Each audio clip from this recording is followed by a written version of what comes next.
What is up, everybody? This is the Wrestling Fan 410, back again with another video, and today I'm going to be doing a review of one of my favorites in my collection, and that is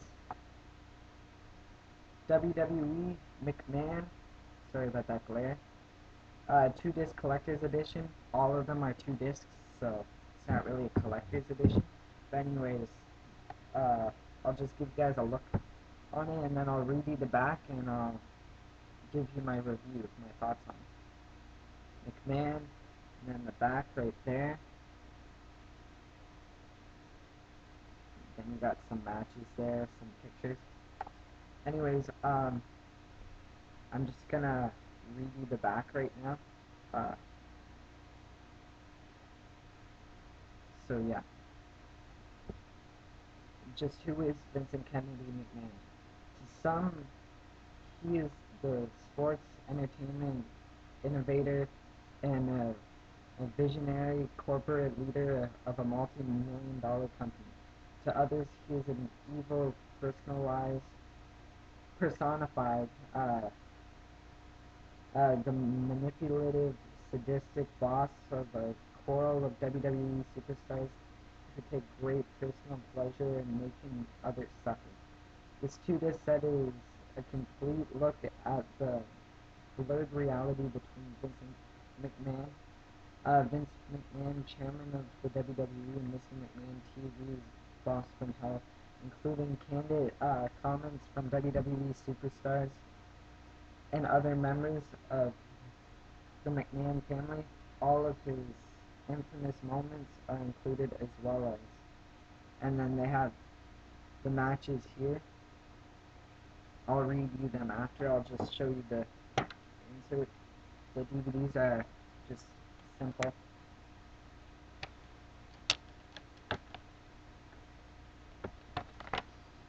The insert here, yeah, Mr. McMahon right there. This thing is packed with fantastic documentary and pretty much almost all of his matches from 99 to 03. So I'm just going to read you the chapters first. Actually, no, I'm going to read you the extras first, and then I'll talk about the documentary. Extras is stories that didn't make it onto the documentary. I enjoyed a fight. Ultra competitive. No vacation. Regal's rehab. The sleeping giant. I'm the boss, and I remember my dad. Basically, I enjoyed a fight is just saying that he always liked fighting. Ultra competitive, self-explanatory. No vacation.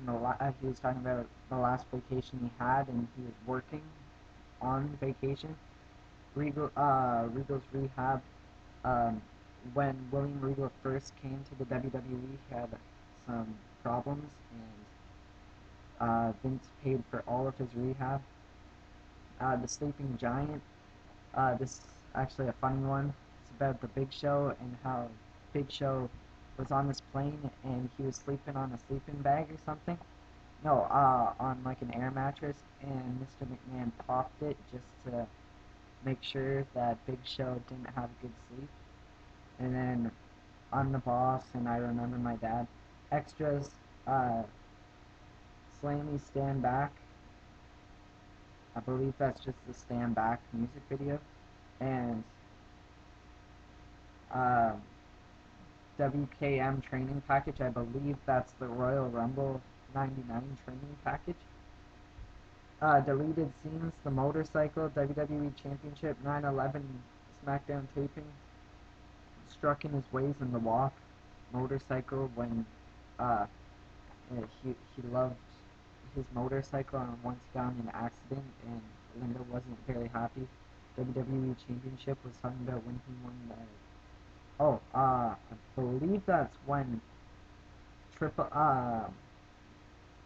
whenever Miss McMahon comes over, Triple H puts a picture of him with the WWE Championship right beside his bed, so he's happy or something. 9/11 SmackDown tapings, self-explanatory, struck in his ways. Forgot what that was, and then the walk, just a bunch of people talked about his walk.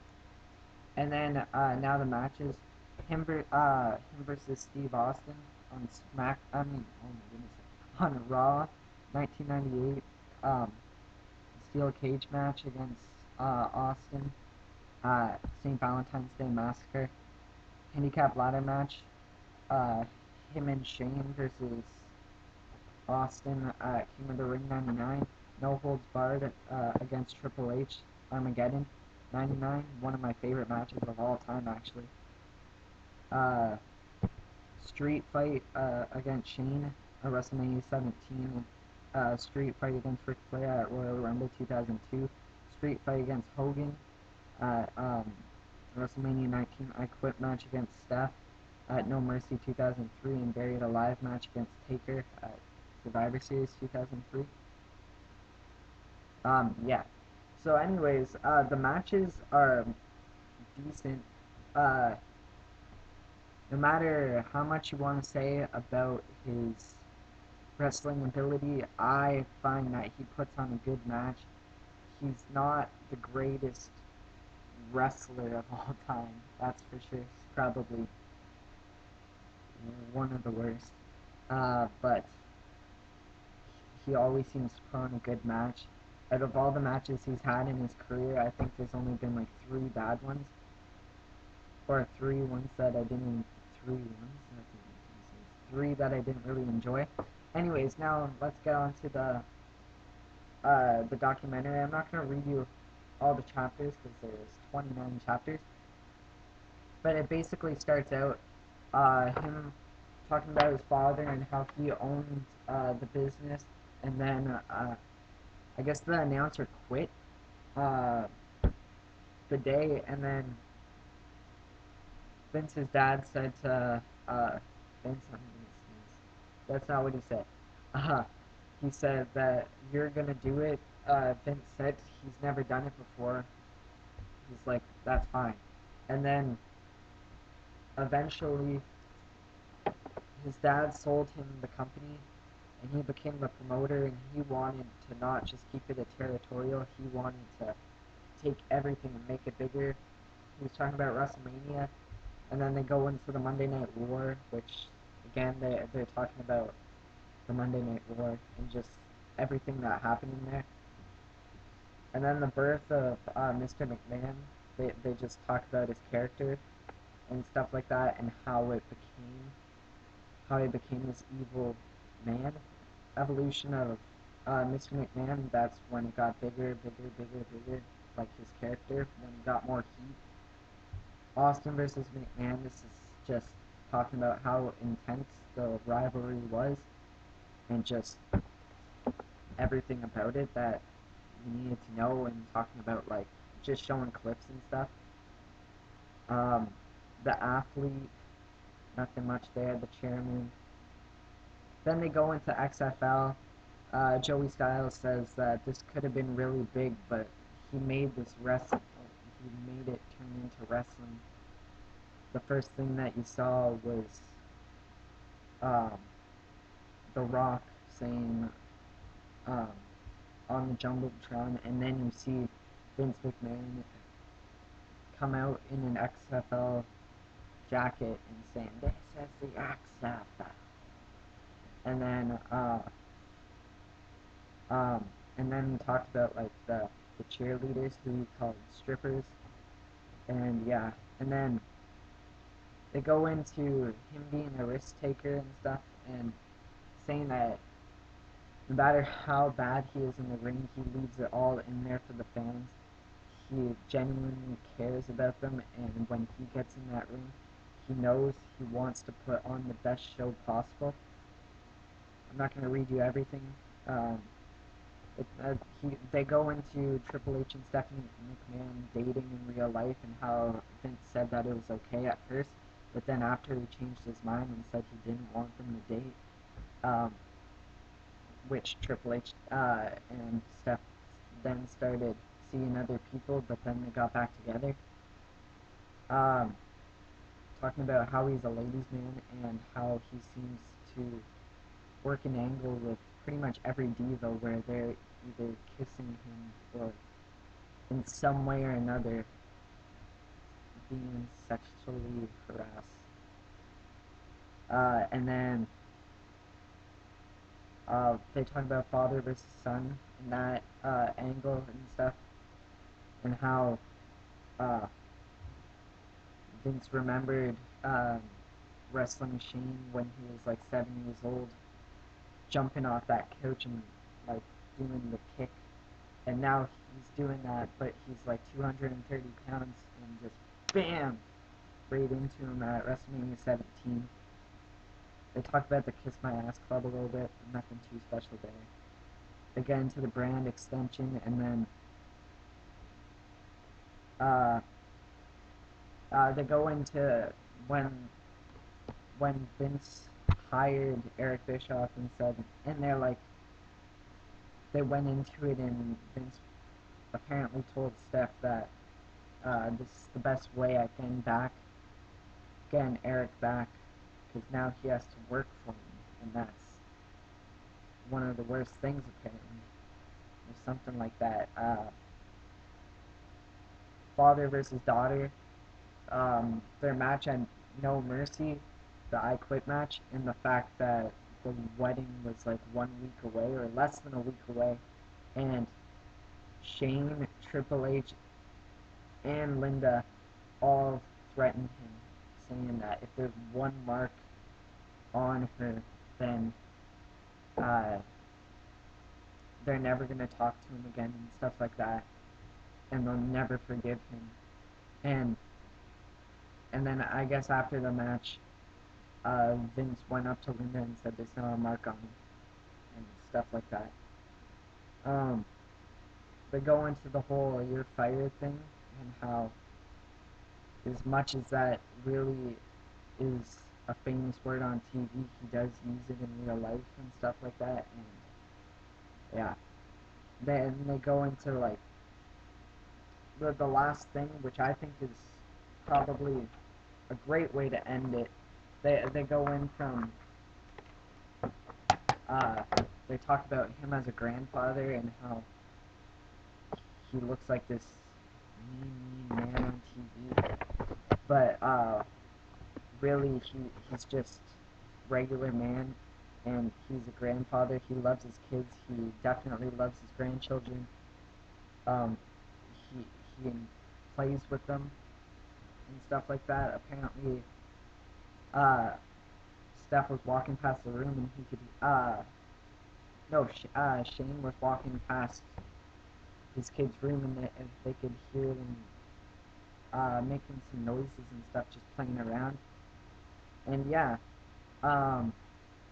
anyways, I could praise this DVD all day long. Honestly, I love this DVD.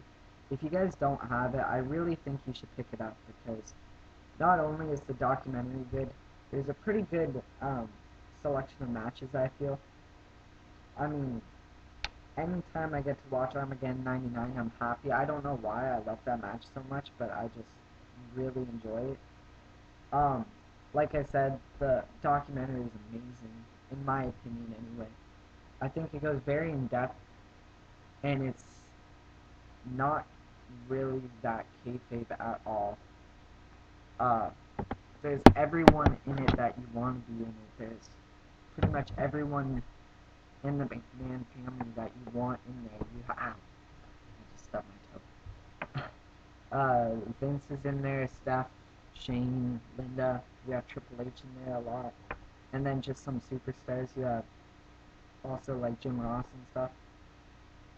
Overall, it's just a fantastic DVD. Anyone who's been thinking, like debating whether or not to buy this DVD, go out and get it. I'm telling you, you'll enjoy it. It's a close to 2-hour documentary that talks about pretty much everything you want to know, between him as a kid, to him being an announcer, to a promoter, going into the Monday Night War, talking about the character that is Mr. McMahon, talking about Austin versus McMahon feud, talking about the XFL, talking about personal life and Triple H and Stephanie dating, and going into like stuff like him against his wrestling his son, and the whole. Oh yeah, they even like talked about. I forgot to mention this. Um, at Royal Rumble 2005, uh, when both John Cena and Batista's feet hit the floor at the same time, uh, Vince had to come out and restart the match. And I guess when he was trying to get into the ring, he uh, buckled his leg or something, and he injured his leg. He got the same injury as Triple H had. I forgot what it was called, but he got it on both legs instead of one, and he recovered before Triple H. And he was just bragging about that. Honestly, though, go pick this up, especially if you can find it cheap. I'm sure you can find this for like $5. Sorry about the glare. Yeah, thank you guys for watching. I'll see you guys tomorrow. Tomorrow will be my DVD collection video. So yeah, thank you guys for watching.